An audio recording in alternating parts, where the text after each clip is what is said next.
Welcome to the Math Academy podcast. I'm Justin Skyzak, Chief Quant and Director of Analytics at Math Academy, and I'm here with our founder, Jason Roberts, and our Director of Curriculum, Alex Smith, for a Math Academy Wrapped for 2025. In this first part, we'll focus on the content side of things. In summary, here's the good. We released a discrete mathematics course. We added hundreds of missing middle topics to our SAT Math Fundamentals course. These topics bridge the chasm between what's in a standard school curriculum versus what even more advanced skills show up on the SAT. And along those lines, we also soft launched an SAT math prep course that students automatically promote into after finishing the fundamentals course. In the prep course, they see their estimated SAT score instead of a progress percentage, and they do even more SAT specific training, such as taking frequent mock SAT practice exams and doing rapid fire problem practice to build up speed and comfort with all the slight variations in the ways that questions could be phrased on the test. We also added tens of thousands of free response questions throughout our middle school and high school courses. And we developed all the content, including coding projects, for our first machine learning course to be released once the coding interface is ready. And by the way, if you're waiting on that course and you absolutely must start your machine learning journey right this moment, then just a reminder that there's a freely available 400-page textbook that I wrote while teaching this stuff manually in our school program. The textbook is called Introduction to Algorithms and Machine Learning. Of course, we're under no illusions that we need to ramp up our rate of course production and transition from a workshop to a factory. We started pursuing that goal last year, and while there has been much pain from hitting our heads on basically every ledge possible, we've learned a lot and have just recently, in the past couple of weeks, hit an inflection point where the factory transition is finally coming together. As Alex summarized in a recent post on X, we are working tirelessly to upgrade our course development pipeline, building new tools and processes to help us manage a higher volume of courses so that we can increase output while maintaining the quality that you've all come to expect. And in particular, we're using our nearly finished differential equations course as a guinea pig to test drive some of our new tools and processes. This is the year that Math Academy comes out from the basement and onto the factory floor. So let's get into what we learned in 2025 and where we're headed next. So, Jason, you mentioned a couple weeks ago that maybe we do sort of like a beginning 2026 year in review and year ahead sort of thing. A lot has happened. We could probably go through kind of the good things, the bad things. I don't know, whatever the things that were on the docket that didn't Well, things that we why don't we start planned with or good things? Why don't we start yeah. with Then we'll what talk we about actually pushed Alex. out? Yeah. Well, so I mean, one of the good things is, I mean, we talked about this previously, but just to summarize here, the extra 115 topics or so in the SAT fundamentals course to kind of excavate the missing middle. So SAT Yeah. fundamentals course is like, that's a legit course now. It used to, I mean, it's been on our course list for a while now, right? But it used to be kind of underpowered, but now it's like, okay, this is the legit thing. And the Yeah. process that we figured out to do that, we can apply to any sort of exam. Like, so ACT, that should be a layup once we get into it, but we can see how far we can push this sort of thing into competition math and whatever. Yeah. But like, of course, all the other exams too, right? Like I mean, lots of different countries have lots of different standardized exams, so there's a lot of kind of low hanging fruit, just like the SAT, ACT Yeah. sort of stuff. So the original version of the SAT fundamentals just didn't fully cover everything. I mean, what it covered, it was everything that was in the standard curriculum that you need to know to do well in the SAT, but it didn't cover everything on the SAT, everything you need to do well on the SAT. There's a sort of gap, that exists. And, if you did what we did initially, which is just, I remember Alex just looked through the description of the topics covered on the course, and he's like, well, look, we got this stuff. And we had to get something together really quickly. And so that we said, all right, we've covered, this is a good first shot. But over time, we realized that we were missing some things. And it would probably be enough in the course to get to a certain level score, but that to get, maybe to a 7 in the 700s to an 800, you'd probably need to know more. And so what we ended up doing Well, it was funny. I did this sort of played this sort of like little scenario in my head. Is like, imagine you hired some really expensive SA2 tutor who was known, who had a great reputation for kids, helping kids get these amazing scores. And you were this guy, and you're like, so what do you do that's so special? And he's like, well, I have this golden list of topics. I've been coaching this for years, and there's, after I get the students' foundations up to speed, there's this whole series of skills they need to have to really do well. And if you had that conversation, you imagine like, what are those topics? What are this golden topics that this guy has? He pulls up his folder and he's like, for example, and he starts going through it. Yeah, it's stuff that's outside of the standard curriculum, stuff that you're not gonna learn in your school class, stuff that is kind of like this privileged knowledge that these experienced, test prep tutors have that really it's basically just the families who can pay an arm and a leg for test prep get this sort of information. So, yeah, besides the SAT missing middle stuff, like, what other content did we put out in, 2025? Yeah. So so we, as you mentioned, we added like about 120 or so missing middle topics to the SAT fundamentals course. And one of the plan, I'm leaping ahead here slightly, but one of the plans for 2026 is to integrate the vast majority of that into the standard high school curriculum. So if a student is doing our standard curriculum, they're ready for, and they complete it, up to a certain point, maybe say algebra 2 or integrated math 2, they're ready for the SAT. They haven't got to do some additional SAT fundamentals course in order to kind of get access to those extra topics. They're going to be hard baked into our mainstream curriculum. So a few topics have made it in there already for kind of connectivity purposes, but that's something we're planning to do. Yeah, that's awesome. So really, so it's like, I mean, it's one of those things. If you just go through the standard curriculum and you're not doing these golden topics, these missing middle topics, then by the time the SAT comes around, you're like, oh gosh, I have like 150, 200 topics that are like just off of the standard curriculum. So this extra 115 topics that we added, that was kind of like in addition to some topics we previously had in there, right? Yes, Just yes, yeah. that's So there's a really like this is just the latest batch of the missing middle. There's more missing middle, but besides this, and yeah. So if you're waiting until like, oh hey, I'm taking the SAT in 2 months, maybe I should prep for it, and you're like, well, you got like 200 topics to learn, dude. You this is not a good situation. So it's better, and especially even if you did go really crazy and you're like, okay, I'm doing like 10 topics a day for this week. Like I'm doing like hundreds of XP per day, and like you're not going to have time to really consolidate it, and you're just going to be doing so much that it's really difficult. I mean, it's like going from like, oh, I barely know how to cartwheel to I can do a backflip in like 2 months. Like that's not going to happen. You got to space that out over more time. So yeah, yeah, that's awesome that we'll have that in the main curriculum too. yeah. And So, these are so good. I'm really These are excited good about that. topics, right? Like just beyond just like the SAT. Like I mean, this is not just like tailored to like, oh, there's just this one really specific sort of thing on the test that like it doesn't really further your learning overall, but it's just this thing. No, it's like it's kind of more. It's really it's almost like challenge problems in a way, right? Like compared to the standard curriculum. Yeah, I mean, I suppose with some of them, it brings together prerequisite knowledge in ways that are kind of slightly unusual. Hmm. Like you might have some topics on analyzing, sort of comparing two data sets or something like that, and yet it's bringing in things like sort of mini max and things like that in kind of very subtle ways.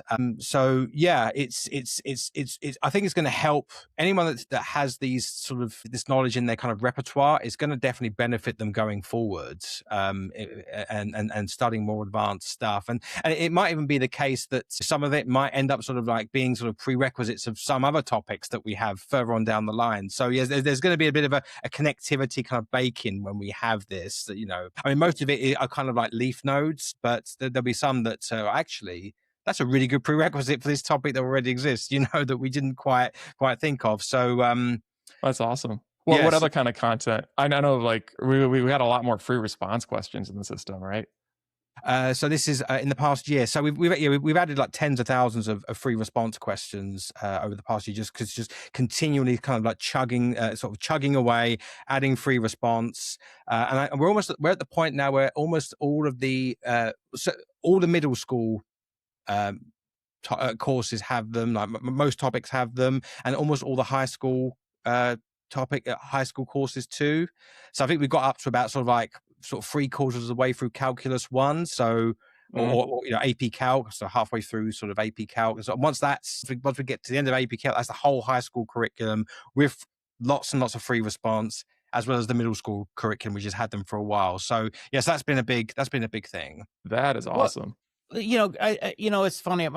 We should talk just a little bit about that because it's interesting. Is like free response. Like the reason we do free response is because you're not primed with potential answers, right? Sometimes I get asked a question and you see some potential choices. You're like, oh, right. It's this kind of an answer. But when it's just, there's nothing to prime you there. All you have is an empty box. You're like, oh, is this a number or an expression I'm supposed to enter? You have to think a little more about it. But the side effect, of course, is that you have to type more in. So if you do it all too much free response, it can get a little arduous. So just a concrete example of this, for example, say the question is, find the area of the circle. If you see pi in a lot of the answer choices, that kind of tips you off as like, oh, right, like the result has pi r squared. Like it kind of helps prime you into it. But if it's just a free response box, you're just like, well, like you have to actually remember that this has something to do with pi. You have to just pull that from scratch out of your head. There's no priming. Yeah, and one thing as well, especially it's something. I mean, it's something that we'll sort of, I guess, deal with when we come to like the in-task coaching. But certainly younger children, sort of studying like the 4th grade and 5th grade, they'll resort to like non-optimal sort of strategies to learn the content. So, for example, kind of like sort of like trial and error. They might if it's like, what's the solution to this equation? For example, it's like a really simple linear equation. If it's a free response, it's very easy to take every single answer, just plug it in. Oh, it's that one that works. It's that one. So that's the correct answer. But of course, that's not the strategy you want them to be doing. You want them to be solving the equation and getting the correct answer that way. Now, more disciplined students would do that anyway, but we want to discourage that kind of behavior as much as possible. And there are some now. Obviously, when Math Academy first started, free response was all we had, right? So we kind of had to sort of make the best of it. No, of multiple choice is all we had. But multiple choice was all we had, and multiple choice was all we had. So we had to make the best of the tools we had. But one of the things I want to do is kind of go back to some of the early grade topics, like 4th grade, 5th grade topics, where we've used multiple choice and ask ourselves, they'll have free response questions too, but ask ourselves, should we remove multiple choice entirely from those topics? Because, for example, if you're multiplying 2 numbers together, you're using like the standard algorithm. You don't need to see multiple choice options. You need to be, it's quite easy to enter 4 numbers, and that's what we should be testing. There should be no priming, no guessing, like by sort of looking at the unit or whatever. So yeah, so I think that we're doing a first pass of the free response stuff, and then we're going to kind of circle back and then do like a really hard analysis of, okay, where is multiple choice a really bad thing to do? We've got these other options now. We've got free response. We've got like static select and dynamic select questions, like drop downs. At what point, what knowledge points should we be removing those multiple choice questions from? Where? Yeah. One thing that I think we should clarify to listeners at this point is that free response can be really helpful for a lot of these topics, but not all topics need free response. Like not a multiple choice. We still have multiple choice questions in a lot of topics because they are good to use quite often. Like for example, say you go through a really long computation. Let's say it's like an integral or something, and the numbers are all like they don't really prime you to what the result is, and there's no way to plug in or to guess and check based on the answer choices. Then it's like, well, you don't need to necessarily have a free response question there. And in fact, a free response question sometimes it can be less forgiving to small errors. Like if you make a small error while you're integrating, so like you kind of what you're doing, but you just like you added 2 numbers wrong, or you dropped a negative sign or something, and then your answer doesn't come out to one of the choices. That kind of tells you in the moment, like, okay, like, hey, check your work. Like if you really know this, you'll be able to figure out. If you don't, then you won't. But it's like we're not going to like penalize you too much for like a little mistake. So the multiple choice questions have that kind of nice feature. So the other thing too is that free response, depending on whether how involved the expression is that you're entering, can be sort of a tax on you. I mean, it's exhausting to do a lot of that, right? So if they had to do that all the time, and especially it was like longer algebraic expressions, it's like, ugh, you know what I mean? If you do it all the time, they just you're creating this sort of effortful tax, and it adds up. Where it's like, we want you to keep going, right? So we want to kind of do multiple choice where we can get away with it, and then do free response where we can get away with it. Like, let's use each to the maximum advantage. Like, we need to sometimes prime you need to do the whole thing and enter it. Other times, like you said, it's the multiple choice resilient is a little more robust against silly arithmetic errors, but you can go a little faster. And we're trying to get as much out of the student as we possibly can in the amount of time that they're going to put in the system. It's like most things, like often like a combined strategy. Like you got two parts of the strategy that are good at different things, and when you combine them into like okay, let's have a mixture. Like have a variety of questions. Generally, a variety of question types is good, right? Variety of training tasks is good. And I mean, it's kind of like we do, right, with reviews versus quizzes. Like, not every review problem is under time conditions, like closed book, like soup pressures on. It's like, well, if we made every single review problem in a quiz setting, like people would burn out pretty quick. But it's good to have quizzes. It's good to have enough of quizzes to be kind of like a speed bump when you need them. But you don't need every single review question to be like in a quiz setting. Yeah. I've actually also given like some instructions to the team about, limiting, like instructions to my content team about limiting like the amount of expressions or how big the expressions and things like that should be in free response. Like if it's like a 4 or 5 term polynomial in a 5th degree polynomial or something like that, it's like that's gonna be a real pain for students to enter, especially if it's like one after another after another. It's like, no, 3 terms. If it's polynomials, 3 terms only, preferably 3 terms max. Things like even numbers, like if it's like if it's like 1 over root 2, like that's totally fine. But if it's like 51 over the square root of 353 pi, something like that, it's like that's unnerving for the student. They're sort of entering a number like that, and it's like, is this right? Is it right? Doesn't feel right. Doesn't feel too nice. Like I said, like, nice, nice numbers only, So a week or so ago, because we've just got to calculus, and calculus is the point in the curriculum where you start encountering expressions like that, like derivatives using the chain rule and product rule and stuff. It's like, look, don't go crazy with the free response for these very complicated expressions, because it's unnerving for the student. It's a pain in the backside to type. Just apply it where it's necessary, and you can't really back engineer a derivative if it's like free response, if it's multiple choice, for example. So yeah, it's like, again, it's like intelligent use, using the best tool for the job at any given moment. Is there any other? That was a bear building that technology, though. My goodness. Yeah, I remember when we first started out with the free response parts, we were like, well, okay, this isn't going to be too bad. We just like read the LaTeX and then evaluate the expression on a few sample points, and then like see if it comes out to the right number. I mean, that's still, I mean, that's kind of the general principle that we use, but it's just very, there's lots and lots of edge cases. Vastly more complex than that. To be able to handle more sophisticated functions and stuff, which can really transform or be more affected by your domain and range issues and sort of like sensitivity, sort of error sensitivities to things that can really mess things up. And I mean, and then there was just, you kind of have we have this sort of algebraic equation parser, but there was so much pre-processing has to go in to handle the huge range of what expressions can be entered, because it's not just algebraic terms, it's all the trig and exponential and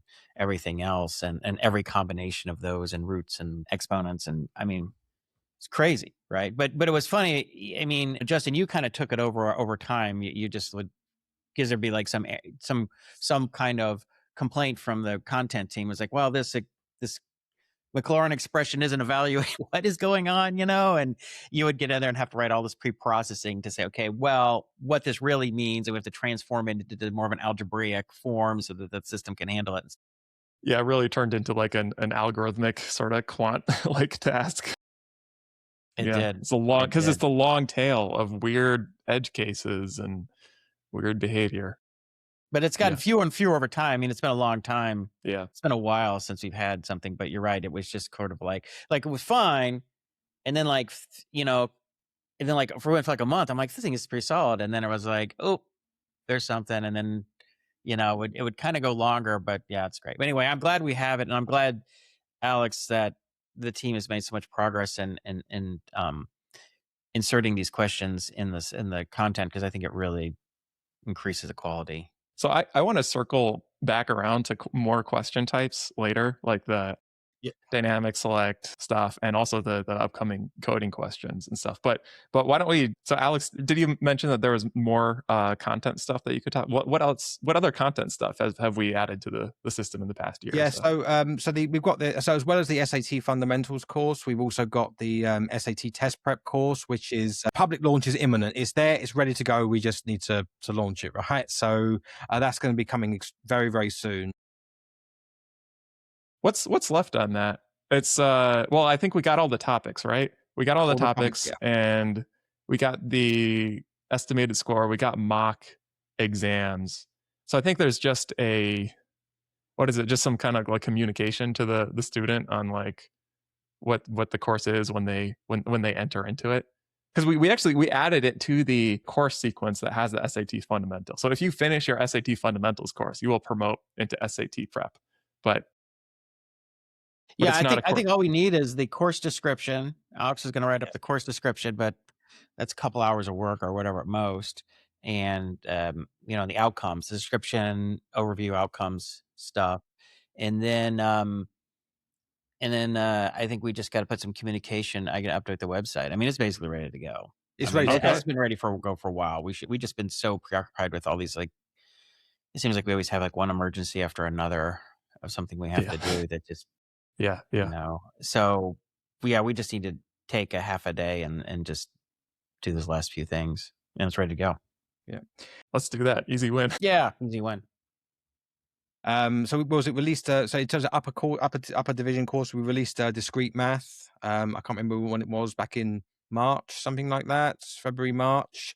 And the big one is, although it's not available for public consumption yet, like the machine learning 1 course, like content wise, is pretty much ready to go, and that's been a huge undertaking. Probably, I mean, almost certainly the most challenging course to date in terms of how to deliver that kind of content, and that's without the coding projects, which I haven't actually been that much involved in.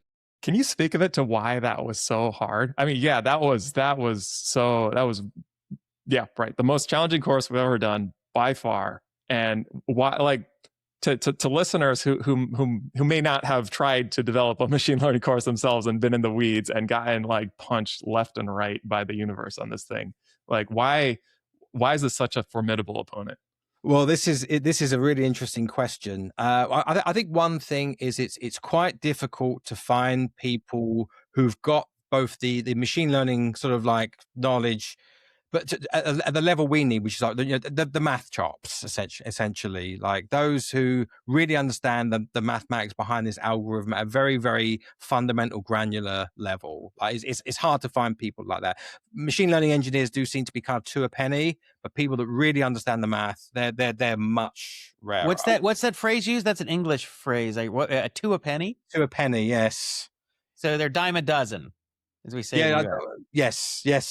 Yes, they're dime a dozen. So right, so you can find a lot of people who can have experience with NumPy or whatever, or PyTorch, not NumPy, but PyTorch and TensorFlow, and can talk about these different, at a high level, how these algorithms work and what circumstances tend to work, and they're good. They're practitioners, right? A practitioner, an engineer, needs to have certain types of skills. Other skills, really understanding the mathematics at a deep level, isn't always necessary. I mean, depending on what they're kind of doing. And so if they're not using that stuff, or they didn't go up to, get a graduate degree in this stuff, or even if they did and they haven't used it in a while, it's just atrophied, right? So you talk to a lot of people but they just didn't quite have the mathematics. Yeah, I mean, they were for, by all accounts, like, decent machine learning engineers in their own right, like done projects for other people who were very happy with them. But it's just like the understanding of the math, which, as you say, they don't necessarily use day to day, or they might have studied it years ago and forgot or whatever. And then there's like the pedagogical side of it. It's like, how do you you do understand the maths on a very fundamental level, but how do you actually present this to how do you present this in a kind of in our kind of setting? Now we're really lucky because obviously Justin wrote a book about in fact I've got it here. Look at this.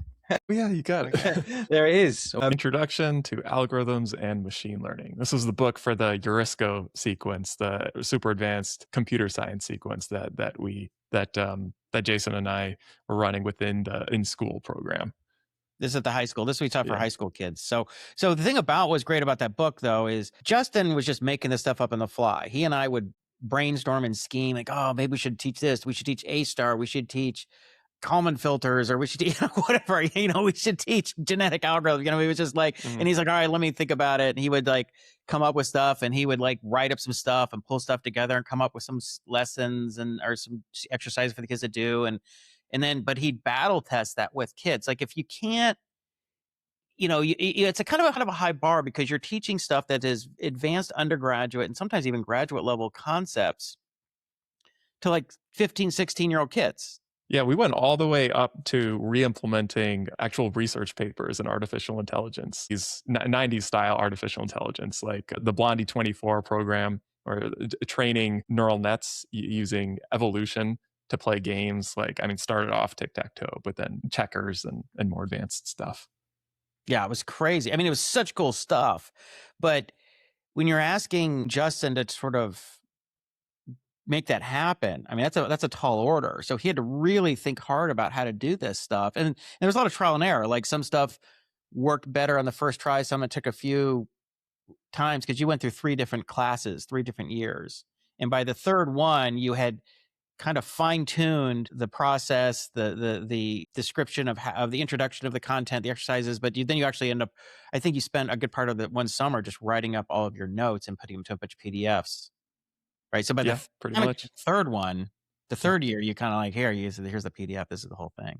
Yeah, exactly. Yeah, because I was tired of, I was like, okay, I know exactly what I'm going to say and what problems I'm going to give you guys. Like, this is kind of nailed down. So why am I just going to do this manually again? That sounds like a waste. And then also like since I was relocating and the program was going to end, like the natural question is, well, how can students learn the class material if I'm not there to teach it? Well, like at least I can say like, okay, here's this book for you guys. If you want to learn it, here's the material.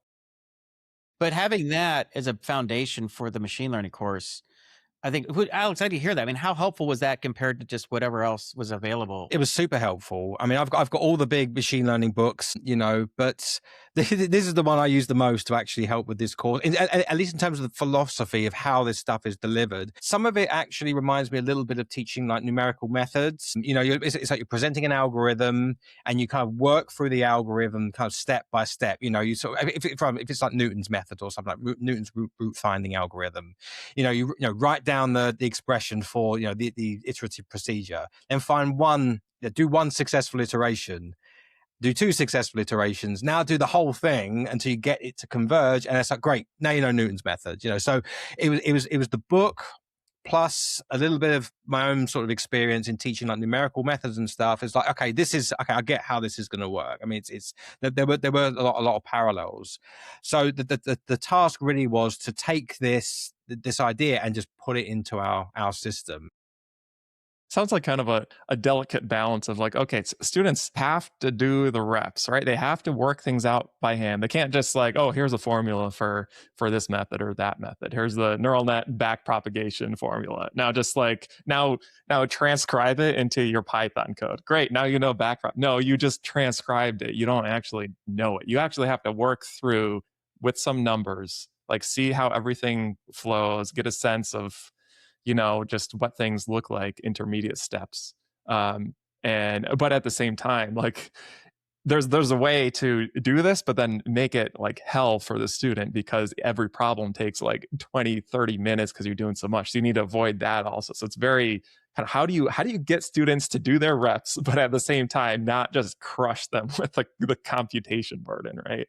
Exactly. That is the hardest bit. So you got to think of like the sort of almost like the smallest the minimum viable problem that they can do every single time. So it'd be like so neural nets, for example. You might, there's this, if you're teaching like backprop, it's going to be like the smallest neural net you can get away with specially picked numbers, so that the numbers kind of work out right.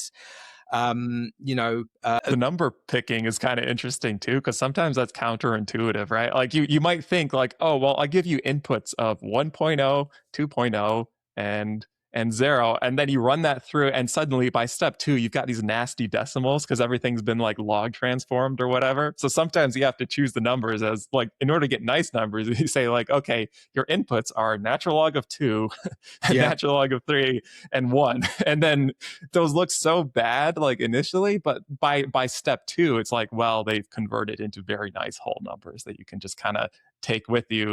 Yeah, I mean, for me, my biggest, I mean, I'm not a machine learning expert. I learned a lot from doing this course, but probably my biggest battle was, I mean, eventually, like, I mean, after we spent some time, we managed to pull together a team that was capable of delivering this stuff. It took a few iterations, but we managed to. And my biggest battle at that point was just making sure that exactly this type of thing didn't happen. Like, we were creating problems that it was just obvious the student was going to be struggling with them, like 20 minutes, 30 minutes on one problem. Like, this is not good enough. So that's what I spent most of my time doing. Just, simplifying the problems, modifying the inputs, just changing the scope in such a way that it's something that you're getting genuine reps on the algorithm, but not in a way that's going to kind of crush you. Yeah, and that's like basically nowhere else online, right? Like you look up these algorithms online, like you try to look for an example of like, can you just give me an example of something simple, like just a decision tree? Just how do you fit a decision tree? Just give me a concrete example. And like basically nobody has a good concrete example online. It's either something like that is so overly simplified that it becomes trivial and you don't actually get to work through the algorithm, or it's just, well, or it's just somebody gives you like a notebook tutorial, and then you just copy the code over, and if you want you can inspect the outputs and stuff, but it's so like awful and messy. It's so hard to find middle ground stuff. Yeah, this is the advantage of having like an online system. You mentioned coming back to some of the other question formats. I'm going to sort of jump ahead slightly. Like we've got like one question type, which is dynamic select, which is kind of like it's almost like a multi-part problem, but in a regular topic. So you do for example, if it's like using like fitting some sort of decision tree. And you have to compute the Gini indexes like at various as you kind of progress down the tree. It's like, so yeah, so you start off with like the first part of the calculation, and then if you get that right, it unfolds to the next part of the calculation, and then if they get that right, you unfold to the next part of the calculation. If you do that right, you're done. And the wonderful thing about that is it's a wonderful pedagogical tool, because it really allows you to kind of almost like force students down the path you want them to go. Yeah, like it's like show your work, like work out the problem in the correct way. And by the way, this is the only way that we're going to accept your input. You have to do it the right way. Yeah. I mean, I guess it's tricky with that, but in some other topics I was doing recently, sometimes the answer is like quite obvious. Like, for the Laplace, not machine learning, but this is differential equations, like the Laplace transform of e to the kt. The answer is always the same. It's like, well, how do you test that students know that? It's like, well, what you can do is you can force them through the steps to derive that using these kind of dynamic select questions, and through that they can get lots of reps on exactly that process. So yeah, the dynamic systems are great. Even building the interface for the dynamic selects, that was kind of a thing, right, Jason? I mean, it's again, it was a nightmare. Simple in theory, but like, yeah, that was one of those super hacky kind of things where you just got to get in and be like, all right, like I'm about to get real nasty here, because you would have selects that could be just embedded within like the flow of the text, right? So select itself was like it wasn't like a standard element. It was like a custom div with what looks like a kind of a drop list, but in there, because you'd have to be able to render in there the options actual LaTeX, like equations and stuff. I mean, not always. Sometimes it's text, sometimes it's LaTeX. It has to size itself correctly. and position and frame itself correctly. But then sometimes you would have like a block of math of LaTeX, and then embedded in there would be the select. So I have to get in to the math LaTeX, parse this just mountain of elements and all their custom tags and just crap, and be like, okay, what am I going to insert in here? And because they're rendering too. Yeah, yeah. Like their Because it might stuff be is like a system rendering. of equations where you're like entering a couple terms in one of the equations, and this is not just like on its own line. It's got the big, like, the big brace to indicate it's a system, or maybe it's like matrix entries or Yeah, something. Or you have to fit like how big is the thing externally? So yeah, so if I'm sizing stuff inside it and then it has braces, if I assume it's this big, but the braces are that big or the braces are this big and things, that looks stupid, right? So it was the nightmare. I mean, and I gotta also tell you that. Go on. LaTeX, when it renders this stuff, sometimes it intelligently changes the sizes of things. So it's like, this is not just the hard rule of like, oh, anytime you have a matrix bracket with two entries, make it this big. Or no, it's like, it's very, very complicated. I mean, it's not the most beautiful code in the world by a margin. It's like, it works. I got it working, and it works. I mean, now it works great, right? I mean, it just, right? It's wonderful for these kind of, as I mentioned, like this, especially like these sort of upper division stuff where you really do need to kind of like get students to kind of demonstrate their knowledge in multiple steps, like the decision tree stuff we talk about. I can't wait to see what students make of that. I think it's fantastic. Like I said, like with this, the past transform stuff, I think we got quite a bit of that in the discrete math course. That was probably, oh no, methods of proof is probably the first course where we really made use of that. But we really went to town with the discrete math course, like, running Dijkstra's algorithm, like by hand, Kruskal's algorithm, all this kind of stuff with graphics and all this. It's super cool. I love it. I think discrete math was the first course that had to do with graphs, like nodes and edges kind of graphs, right? And those can be a pain to, talking about graph algorithms and stuff. Like without these dynamic select questions, there's just not really a good way to Yeah. present. Again, by just going hand. back to, I mean, it's funny how these things evolve. It's like, I mean, I say when it comes to the machine learning course, the book was a huge help. But it's also like my own sort of personal experience. Like, so obviously, I studied in England.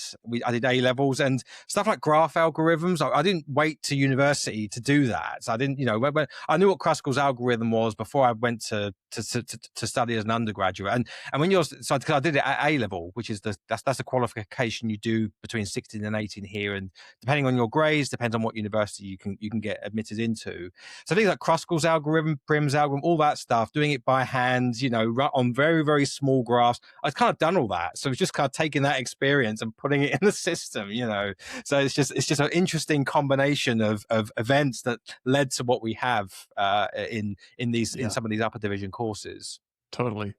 Any other content that you want to talk about? So I promise everybody, differential equations course is extremely close. Yeah, another couple of weeks, and I think we'll be ready with that. And we've also got an updated version of mathematics for machine learning course. Again, it's been delayed, but it's good to go almost.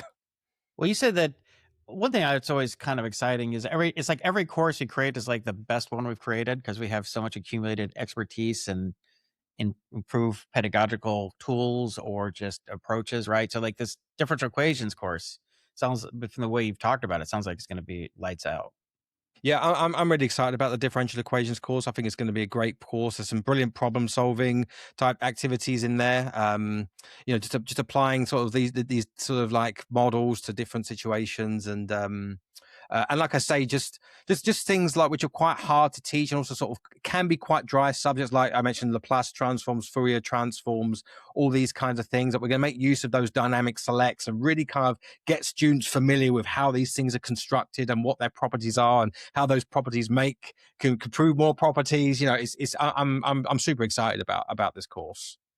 Yeah, I think this is one we've wanted for a while. I mean, what's interesting is that we had a lot of material because you had created we had sort of a proto differential equations course for the high school program, the Math Academy high school program at Pasadena High School, because they would teach freshman year, they would do linear algebra, multivariable calculus. The sophomore year was differential equations and abstract algebra. But those courses weren't always 100% complete because we had to get stuff out fast. I mean, we were just laying down track right before those classes, or like not right for the beginning of the year, but like week before they were going to 2 weeks before it. I'm like, we got to go, and you were Yeah. just like, Right. I had this clearing kind of circles. runway tool that would kind of list like, okay, who is in danger of running out of topics, and be like, oh crap, like Alex, we got like 1 week before half the class is like done. Like they're just gonna be sitting there with nothing to do. Like, what do we do? Yeah. I guess we need more topics. Alex, more topics now. Yeah. These kids are gonna flatline. They need abstract algebra. They need differential equations, stat. And so yeah, you would just kind of be like, oh, okay, let's go. Let's churn out what we can. And it was kind of like churn out what we can, and a lot of it was actually surprisingly good. I mean, this was years ago, before we had any of these kind of fancy like free response and dynamic select and static select, and we knew a lot less than what we know now about how to structure these things. But a lot of it I ended up sort of looking back on it, going, actually, that's pretty good. We just use that, maybe a couple of tweaks here. But some of it, like I mentioned, I keep going back to this Laplace transform stuff. It was just so easy to game, just pattern match, and I was like, oh, I mean, this might have been okay like 5 years ago when we're trying to sort of just get anything will do at this point. The train is coming, just laying down the track. But obviously for a commercial course, you can't have stuff like that. So there was a lot of the time was spent kind of like undoing some of the things that we did for exactly that purpose. I mean, it was great. I'm not saying we shouldn't have done it, because it gave us information about what works and what doesn't work. But certainly some of it was like, yeah, this is not commercial grade. We need to go back and fix this. Yeah.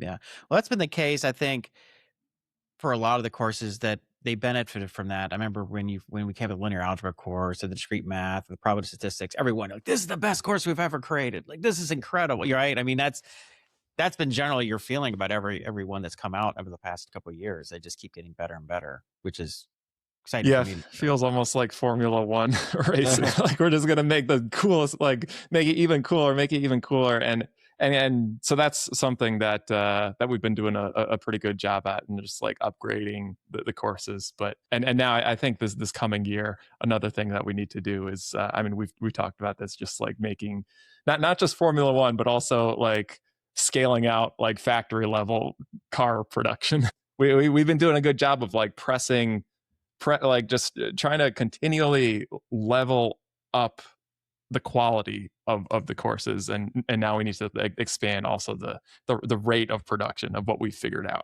how to do, which of course you can't really do that until you know like what you're doing, right? Until you get like the prototypes out, get the V1s, but yeah, then you kind of scale it out. As Jason said, it's like often said, it's like we need to transition from being like a workshop to a factory. Like this is what's happened. This is what's going to happen in 2026, and we're having conversations with this about this almost every day now. How do we transition from this kind of workshop setup where it's me and a few guys, and we're just there creating all these courses? It's super fun, but it's like that's great. It's gotten us to where we are now. But if we're going to hopefully become a truly household name, then yeah, we need to I obviously to stop being that guy, being the workshop man at the workshop manager, and be like the factory manager. So it's like, how do we go about doing that? So Without dropping quality. dropping quality, exactly. Continuing to innovate, and that's a tough ask. We tried to do this. I mean, I initially brought up this conversation, and it was like November, I think, of 2024. It was the end of 2024, and I was like, we got to get machine learning course, and we got to speed things up, and we got to go. And I was sort of going through sort of what I was thinking target wise, and you were just like, what, and I was like, we have to go. And you're like, well, can I hire more people? And I'm like, yeah, like hire more people. I mean, obviously, let's be careful with how our spend, but like that's fine, hire higher quality people. But I think one of the things we ran into is that it's really, really difficult to find people who have the subject matter expertise and have the pedagogical instincts how to actually do this thing. We've talked about that, and I think maybe we're talking a little bit more about, because I like your insight on that, but that we had the other day. But but also you just can't hire that quickly. It's always a disaster. You can't like just hire 4 or 5 people in like 6 weeks and expect to do something that isn't like a common skill that everybody knows how to do and expect that to go well. And it did not go well. It caused us a lot of inefficiency and a lot of frustration. So I don't know. I'd be here. Let's talk just a little bit about that, if you don't mind. Yeah. So, I mean, one thing I've realized, especially over the conversations we've had recently, is that, I mean, it's fine to scale and try and transition from workshop to factory by hiring more people. And everything you say is true. You need to be very, very careful about how you hire. Certainly don't hire en masse. Be very, very stringent in your hiring procedures. Make sure they're doing, make sure any potential hires are doing well in kind of like qualifying tests or something like that. But if you're going to do that, you really need to have like the systems and tools in place to just monitor performance. Now, when you've got like just a team of a handful of people, 4 or 5 people, content development, you can kind of keep an eye on what people are doing, and that's probably not the right time to sort of invest in all these tooling and analytics to check that everybody is doing well. But once you start scaling, as a manager, you can't, if it's 15 people, 20 people all contributing content, I can't stay necessarily on top of every single one in the same way I could when it was 3 or 4 people. So you really need to Well, invest. but to be fair, I mean, you were fine up to like about a dozen, 12 to 15. Yeah, it was kind of impressive how, we were how never far 3 you or were able 4. to We were push this. always Yeah. like, we've been 15 people or more for years and years. So you were fine. It was when it starts creeping up to like 20, 18, 20, 23, 25, when it's like stuff just goes, because you don't have like you said, you don't have the transparency, about equality, everything, where you can easily say, well, this is not happening, or these aren't happening the way we want. You just have to kind of try and pick up on signals of whether stuff's going on, right? Yeah, that's it. And of course, we're obviously we're truly international. I mean, my team are kind of based all over the world, and so it's like, it's not we're in the same office. I could see that guy is sort of, that guy over there is like not doing much. He just seems to be kind of That guy's playing Galaga. He didn't think we'd notice, but we did.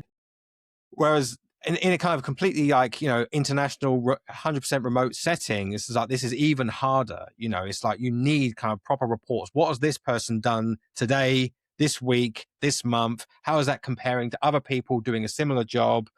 And so it's all these kind of analytics need to be in place if you're going to kind of scale up successfully. And it might not necessarily even be that person's fault. It's just like they think they're doing a good job. They've read the training material. They think they're doing a good job. But it's my job to have access to that data and go, actually, that guy isn't doing good. But let's find out why.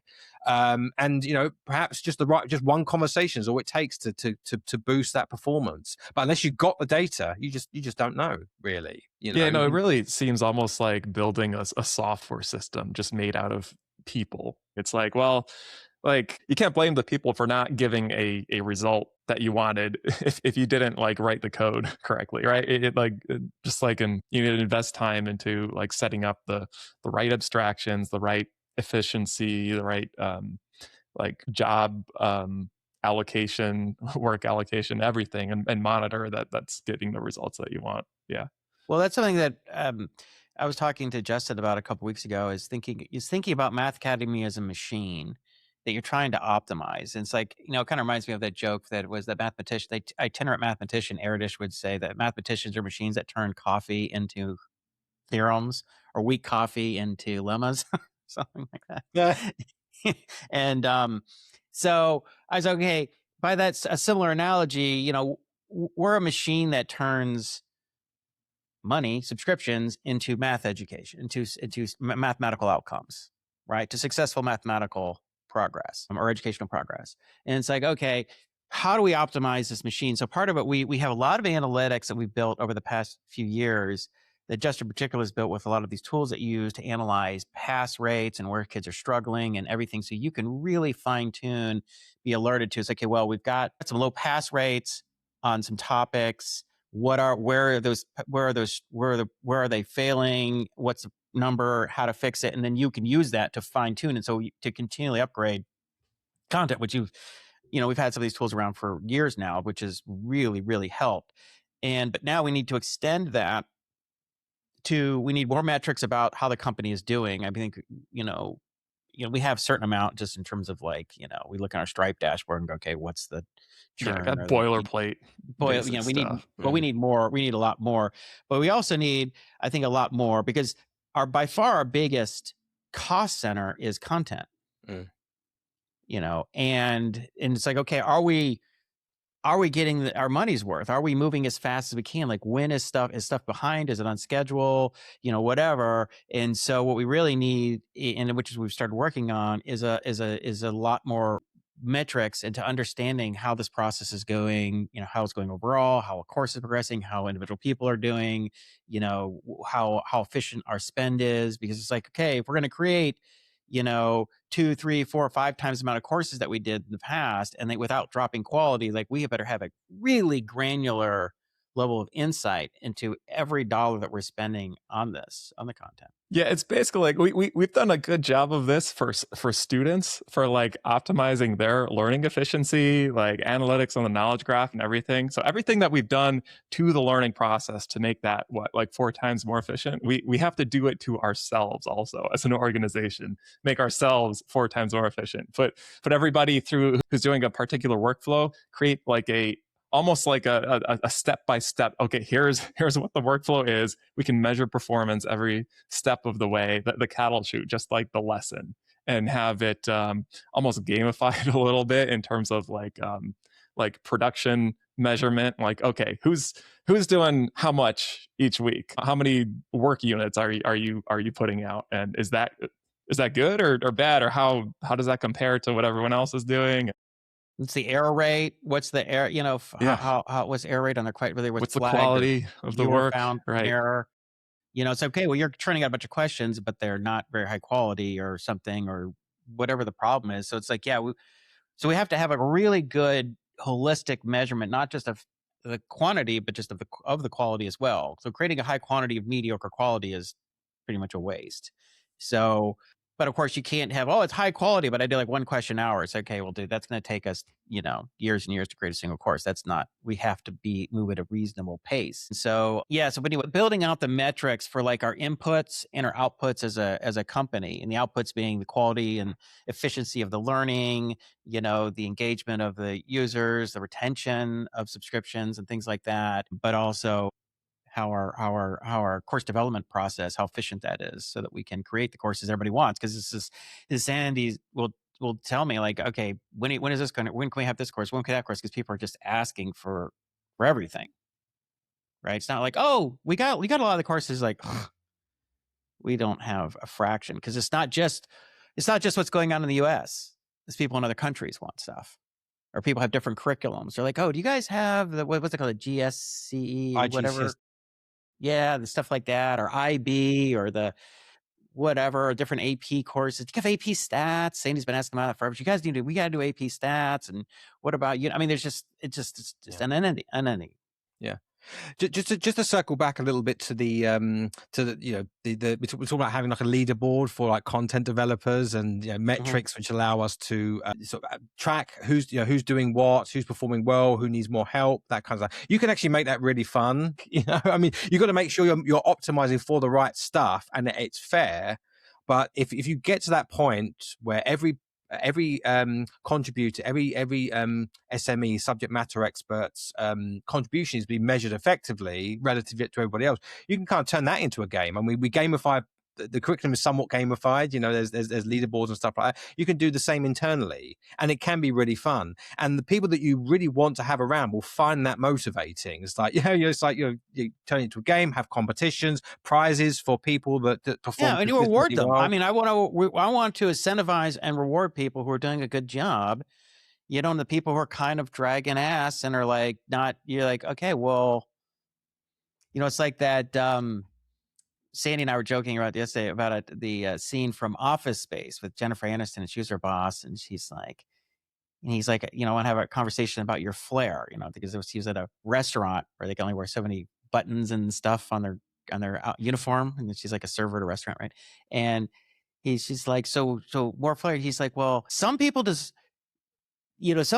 like to do more, and we encourage that. She's like, so have enough. He's like, and it's like, it's a kind of a ridiculous thing, but it's like, yeah, you want to say, look, like, here's a minimum level of like, what is acceptable, and you should know what's a reasonable level, right, of expectation.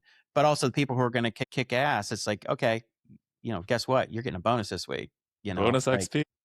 go, dude. It's awesome. I want to be fair. No, we want to help people do a good job, but then I'll reward people who do a great job, and so that they stick around and keep doing a great job for us. So it's a win-win in both ways. So I think, yeah, Yeah, this also gives like just more clarity too on like expectations of like, okay, like what are we doing? What is our goal here? What are you trying to do? What are you trying to optimize? And it's like, well, okay, optimize work production relative to a quality threshold. It's like, okay, well, there we go. Now everyone knows the game. Let's play it. Yeah, provided that we properly align that game with and all the metrics involved in it with the true mission that we're trying to accomplish, then yeah, I'm excited about it. I think, well, so yeah, I mean, it's like we haven't rolled it out. We're still kind of fine tuning, and we'll run it kind of just in private so that we understand, until we feel like, okay, this is truly, I think this is, I think this is right. I think these numbers are fair. I think these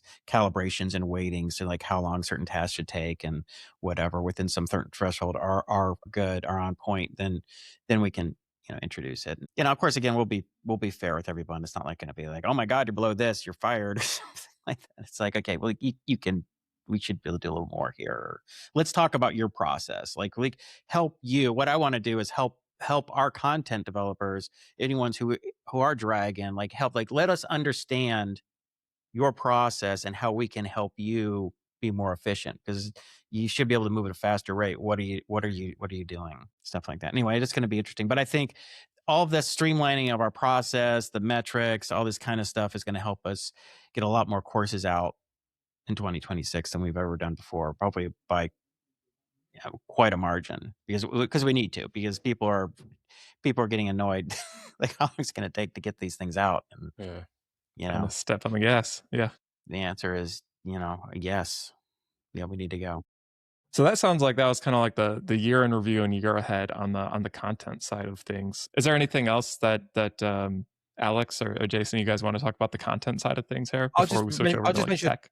I'll just mention a few things briefly. I mean, obviously, once we really get these processes nailed, the sky's the limit in terms of courses and what courses we can do. But certainly, I think just things like finishing off the 6th to 8th grade curriculum, I think is sort of relatively low hanging fruit and something we need to do, because we've got 5th grade, we've got pre-algebra. It's like, where's the gap? And obviously, we're some schools are using Math Academy at the moment, and for more schools to use Math Academy, that gap needs to be filled. So that's important. I think we've already mentioned like the ACT stuff to complement the SAT. I think that's going to be great. At some point, introduce more.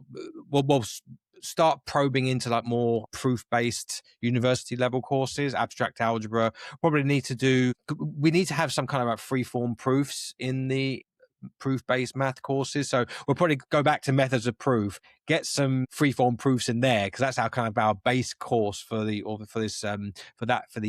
proof-based stuff, and then use our experience and knowledge that we gain from that to move on to abstract algebra after that, real analysis and stuff like that. And I also love a course on complex variables. I think that'd be really cool. Probably not quite as challenging as abstract algebra in terms of we don't need much new tech for that. So That seems to be more a line of like the level of difficulty of multivariable calculus or differential equations. Yeah, definitely. Because it's purely computational. It's complex variables, not complex analysis. So our approach, which I think makes sense, is that we kind of take a concrete version of a course before you do a proof version of course. So linear algebra doesn't have any proof. So if we had a second linear algebra course, it would be entirely proof based.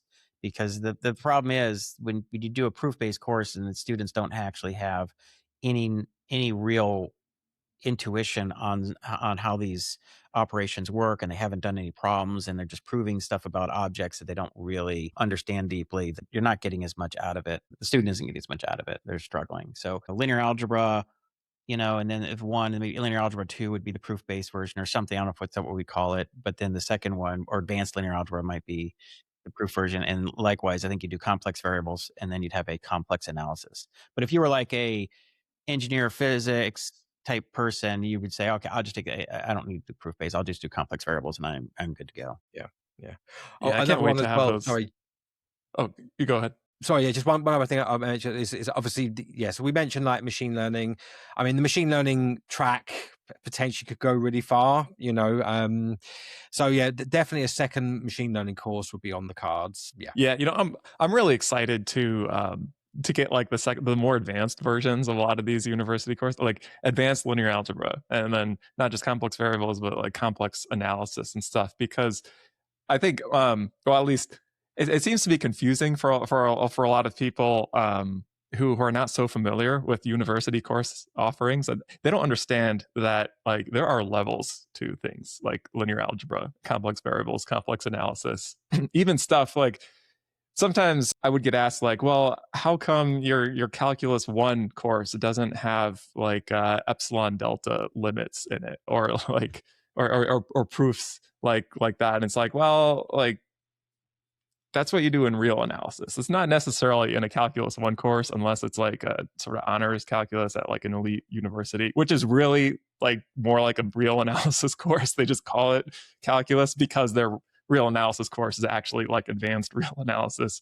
that sort of stuff. So there's kind of a fuzzy labeling on these things. So I think once we have kind of the second more advanced version of each of these courses out, it'll be very clear like, okay, here's what linear algebra is. Linear algebra, advanced linear algebra, that's more like Axler's linear algebra. And he actually even says in his book, like, this is my linear algebra course is meant for somebody who has basically already taken the first course, who has already had exposure to it. But a lot of people just kind of did not read that, or just don't want to believe that, like, well, you don't just jump straight into Axler unless you're just incredibly gifted and can backfill all the missing prerequisite knowledge on the fly. But for most students, yeah, they need to kind of go up these levels one rung at a time. Yeah. It's funny. You'll hear these sort of like ridiculous conversations in places like Hacker News when these books about these discussion math books, and they'll say, oh well, I think this is the best Axler or whatever. And they're not really, they might have some fond memories of this more advanced course, but they're not really appreciating how much foundational knowledge a student needs to have to come into it to be successful. As they'll just say this. And so if you don't know any better and then you try and use that book, the first one, and it's a total flame out, just like, I'm just dumb. I'm not smart enough to do that. It's like, no, you listen to somebody who's just talking on the internet, which is always dangerous. People just say stuff, they're not personally accountable to whether it's going to work or not, or really even know what they're talking about. And then you listen to it and you're like, oh, I guess I should do that. But most universities don't even approach it that way, because it just doesn't work. It's not, it's a bad strategy. Whoever says that, it's just the curse of knowledge, isn't it? It's like, oh, I remember mastering this advanced linear algebra. That was really cool. And this is the book we use. You should take it. It's like, well, as you say, just no appreciation for how they actually probably got to that point in the first place, which is to grind through things like row operations and things like that, normalizations, calculating eigenvalues and things like that. Just exactly. That's what you have to do first, and like I say, some people can go straight to Axler's book, but they're pretty rare. They're very rare. Yeah, I mean, because so I studied math at the University of Chicago, and we didn't. And if you're a math major, after you took real analysis for a year, you took a year of abstract algebra. And in the abstract algebra course, there was no linear algebra course, right? The linear algebra was embedded in the abstract algebra sequence, and it was mostly proofs, and it was terrible. I mean, it was just. I remember our textbook was Hungerford, which was it was a graduate school textbook. It was like the yellow, like the ones behind your head up at the top of the shelf, the yellow like graduate text. And that was our textbook. And it was just so much harder than it needed to be. And I guess if you're dealing with some absolutely brilliant students and they're just work like crazy and they're working groups, you can kind of get them to fight their way through it, but it's so inefficient and it's so painful and it's just unnecessary. And so, but anyway, that's not the way. That is not the way. It is not. And so what we do is take a concrete, straightforward, let's get your skills, your intuition up. And then once you have it, you really understand how to do all these calculations, you really understand what eigenvectors and eigenvalues and row echelon form, all that stuff is just like instinct to you, then we can make proofs about it. And writing proof about that is not going to be harder than writing proofs about divisibility and parity, because you just understand it intrinsically, and then it's just a matter of thinking the insight, having the insight and through the proof. But anyway, Yeah, as you always say, the intuition comes from the repetition, right? And then the proofs is really just a demonstration of you. I mean, it's really represents intuition, but that's not how you absorb intuition. That's the product of intuition. Intuition is not the product of that. Yeah. Yeah, it's that's what's so frustrating when people say, "Oh, I just give me the concept, give me the intuition." It's like I can't just get you the intuition. The intuition is a product of a lot of hard work. That's where the intuition comes from. The The intuition is like, analogy I sometimes like to make is like, suppose that you had a book of life quotes, right, from your hard won experience in life, and you have a kid, and when the kid is like 5, 10 years old, you hand them the book, and you're like, let's read this together. Like, they have no idea what you're talking about. You can be completely right. The quotes can, I mean, in your mind they can represent so much valuable knowledge, but like, the kid's not going to know. And even if even a they say like, teenager, "Oh, I get it," they don't even know. someone in their 20s. Yeah. Like, it's funny, my middle daughter went for a year, she went to this sort of, kind of fancy progressive private school, and she was in ninth grade and they were reading Adam Smith. I was like, she doesn't know, barely know supply and demand. She doesn't know about economic free markets. And I mean, she has no intuition for how commerce and economies and supply and demand, any of that stuff works. And you're talking about, Adam Smith level theory of economics. It was just so, it was like performative. It was like to show off to the parents, like how sophisticated our kids are. It's like, this is just dumb. And I mean, I even sometimes think of like stuff like reading Plato and all the stuff that we did at Chicago. And I think that stuff really is more useful when you're like your 30s, your 40s. Like, you gotta have some mileage on the road, come back to stuff like, what is truth really? Like what is fairness? What is justice? Like, you have to see a lot of examples of these things, people struggling to come to any agreement, consensus on these things, and then you can come back, like, let's go down to the basics. And I almost feel like it, but just not how our world works. But you're right, you can't just like take this like consolidated, compressed knowledge and put it in someone's head, and it makes any sense, because it just doesn't. They can mimic it and they can just repeat it to you. And you're like, oh, well, that's amazing. They know this stuff. It's like, they don't really know it. You got to, I mean, all these life lessons and stuff, you got to suffer. You got to make lots of mistakes. It's like when you're an adult or a parent and you're teaching your kid, your teenager, and you're like, listen, dude, like, bang, bang, bang. And they're like, okay, whatever. And you're just like, you're going to have to learn the hard way. I know it, kid. And they learn the hard way. And you're like, so how'd you enjoy that? What did we learn from this? It's very recent conversations with like my college age son about some life lessons. And I was like, you can talk to a very, very bright, open-minded kid who respects what you say, but they don't get it. You have to go suffer. You have to make mistakes. You have to get some mileage on the road. And that's the same with math, just anything. You got to get the details, the microstructure before you can abstract it. Yeah, right. Yeah, Otherwise, you just end up feeling like you have just been pushing symbols around in some sequence of logically accepted conventions, and you're like, well, what's an eigenvector? What's an eigenvalue? I don't know, but it's like it has this symbolic property that like helped me complete this proof, so I guess that's what it is. It's like, well, yeah, you don't really know what it is.